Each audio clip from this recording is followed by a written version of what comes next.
Hey there, welcome to Shadow Dancer, the Secret of Shinobi. Awesome little Sega Genesis title, would fit in amazing with any Sega block. After all, you really can't think about this era of Sega without at least mentioning Shinobi. I mean, there were 3 Shinobi games on the Sega Genesis. It was a very well-selling title and IP for Sega at the time.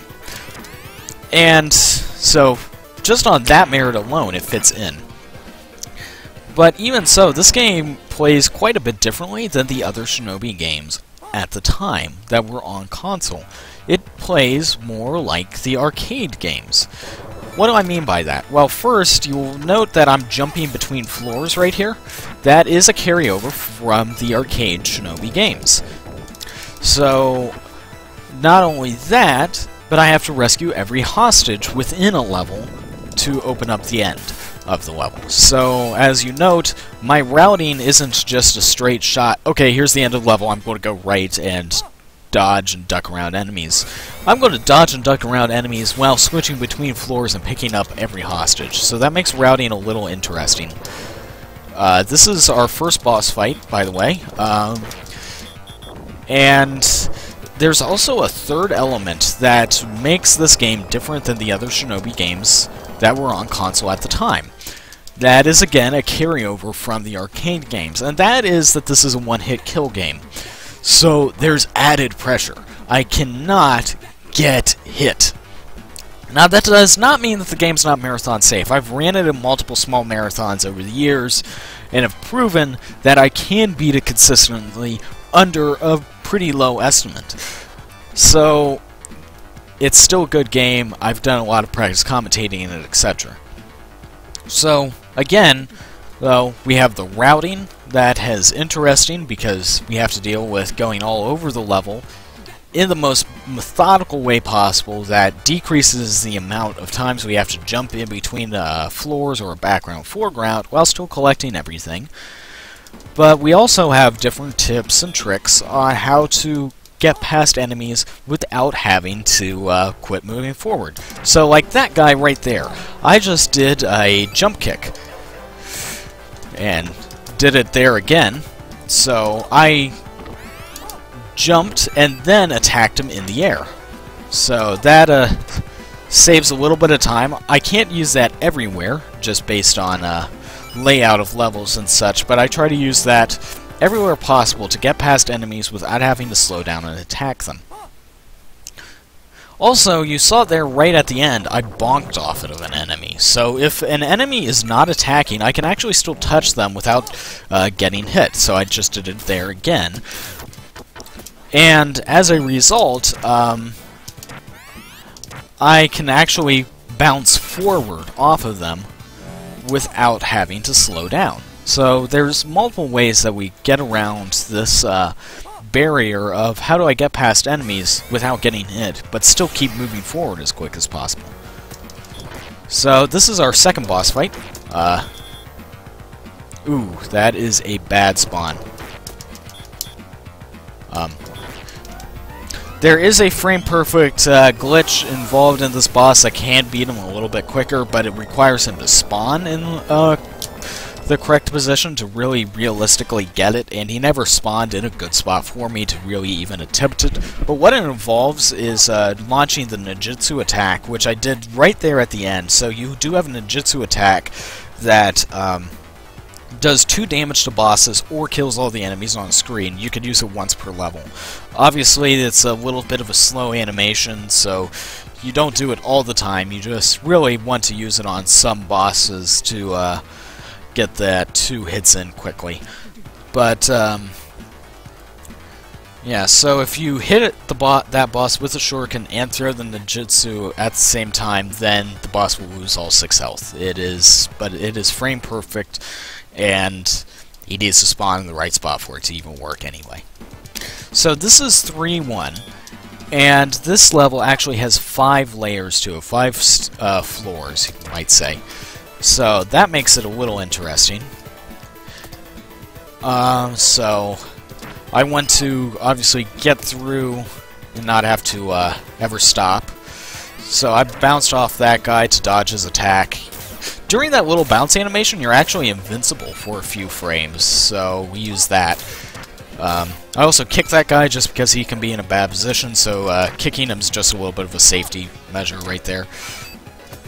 And there we go. That's 3-1 done on all 5 floors. I guess I should also mention what the hostages actually do. Rescuing the guys, the male hostages, gives you extra points, while females increase your power levels, so that you can kill enemies in only 1 hit instead of 2, or your shurikens become a blue flame and break anything's defense. So, this is a auto-scroller I would normally throw over donations at this point, but obviously this isn't a GDQ run, so I can't do that at the moment. But I can make you look at the cute little puppy. Look at him. He's so adorable. So, you can make the dog pin down enemies, but if the enemy has a defense up, it doesn't work if the dog turns into a puppy. But then he changes back. I swear, the dog's invincible. He can respawn anywhere. He only has 2 frames of idle animation. It's, kind of, I don't know. Seriously. 2 frames of idle animation, just back and forth. Oh well. So that is the end of the auto-scroller. That's still an important level because, obviously, all those ninjas would have killed me in 1 hit. Now we are going to be doing a quick boss kill that involves not attacking. And here it is. So I've got the boss stuck in an AI loop here, and she walked herself off the edge. So basically, if I get close to the boss tries to back away. And what's really designed to happen there is, if you walk into the boss while she's not attacking, she takes a step back and you bounce backwards, and you got distance between each other again. That's what was designed to happen. But you can get close to her while in a ducked position without touching her, but still be close enough to trigger to walk backwards. So we just duck a little bit, and it's the hypno kill. She walks herself off the edge, and it's a whole lot faster than attacking her. So she never attacks, we never attack, and she dies. It's pretty awesome. I enjoy that quick kill quite a lot. Just the fact that it exists and that they never noticed that in play testing. It's kind of funny.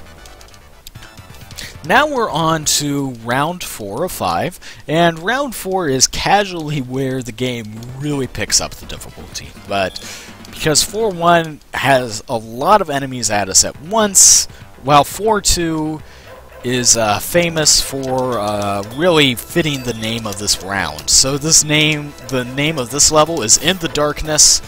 4-2 features large areas of darkness where everything kills you still in 1 hit, but there's large sections of darkness that you can't see enemies or anything.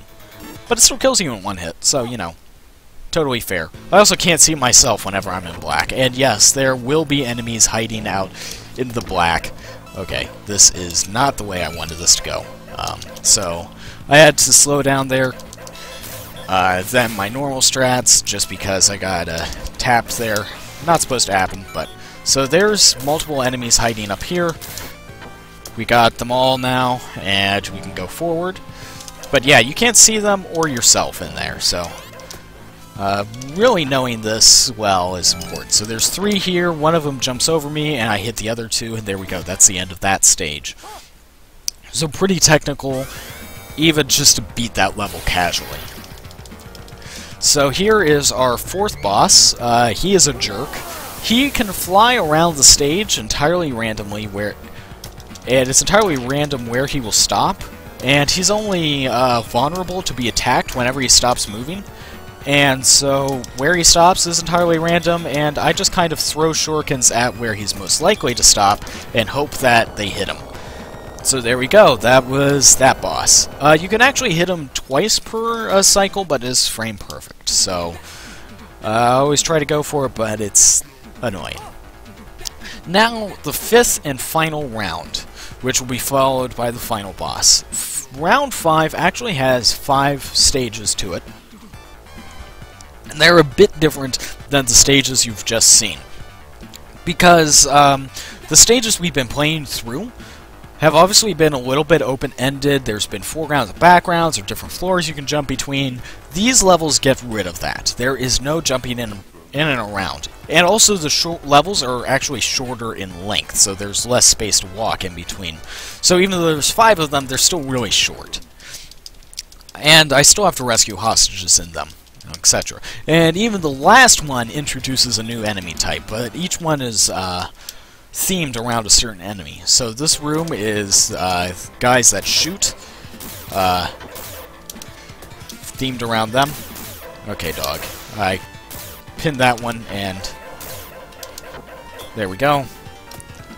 And shoot this one, and bounce into the exit there. Now we got a bunch of these roly-poly guys. I can just kind of jump clean over most of them.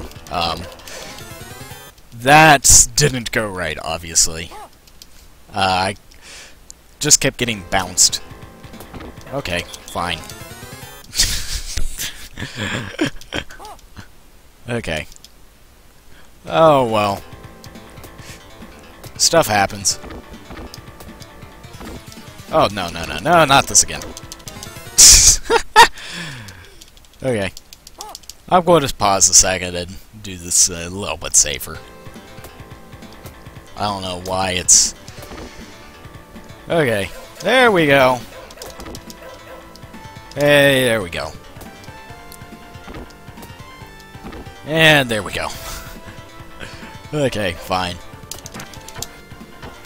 That was goofy. Oh well. And now we've got a bunch of these green guys that can move really fast, but are pretty easy to manipulate where they'll be, so it's not too bad. Room 4, we got a bunch of ninjas now that I'm just going to kind of ignore most of them because they try to jump after me and they're slow moving, so there we go. Now room 5, where we see these black ninjas now for the first time. They're kind of annoying. And there we go, into the exit. Black ninjas actually take 3 hits to kill. Remember that, because I'm going to really mess with that theory. So here this guy should take 3 hits to kill, but I'm actually going to just kill him in 2, because there's a death pit off screen. So I'm just going to sit here and convince them to either roll themselves into the death pit by standing in the right spot, or hit them into the death pit in 2 hits instead of killing them with a normal 3. It's kind of silly and broken. But this boss just spawns waves and waves of these black ninjas, and yeah, we just have to defeat them, and then we can hit them twice after each wave. The nice thing is I do have my ninjutsu still saved, so if something goes wrong and there's too many, he spawns too many of these black ninjas, I can get rid of them with a ninjutsu as a safety measure. The boss actually cannot be damaged by the ninjutsu. It's kind of funny. So, here we go. There's that, 2 hits, and some people that run this game still do it more the intended way. I find it easier to just knock them into the death pit. But I have seen people still do it the intended way of hitting them 3 times and just grouping the ninjas together. I prefer hitting them off screen.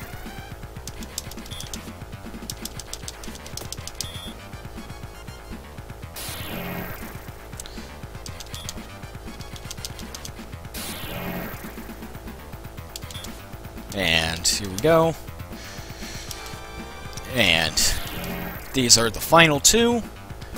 And they both roll off, and now just to hit him once he charges up here. Once, twice, there we go. Once the boss death animation finishes, it's time. 1420. Not exactly my best. I've got faster runs on Twitch and on YouTube, but I do like how the commentary came out, so I'll probably upload this to YouTube. And now we've just got some serene, nice credits. Really, the only mistakes were the deaths in 5-2. Beyond that, the run went very well. But also illustrates how precise everything has to be. For some odd reason, a bunch of these people go by just abbreviated names. I don't know why.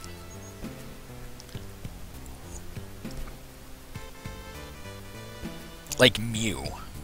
Mew? Mew? I don't know. We got this nice background.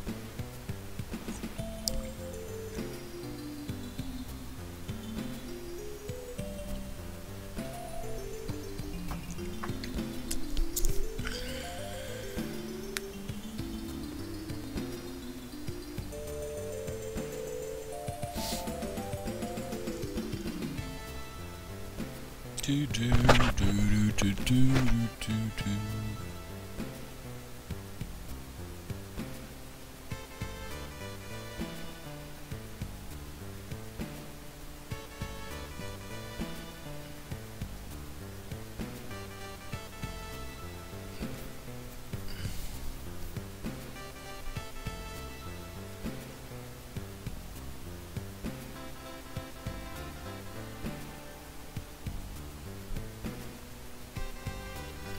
And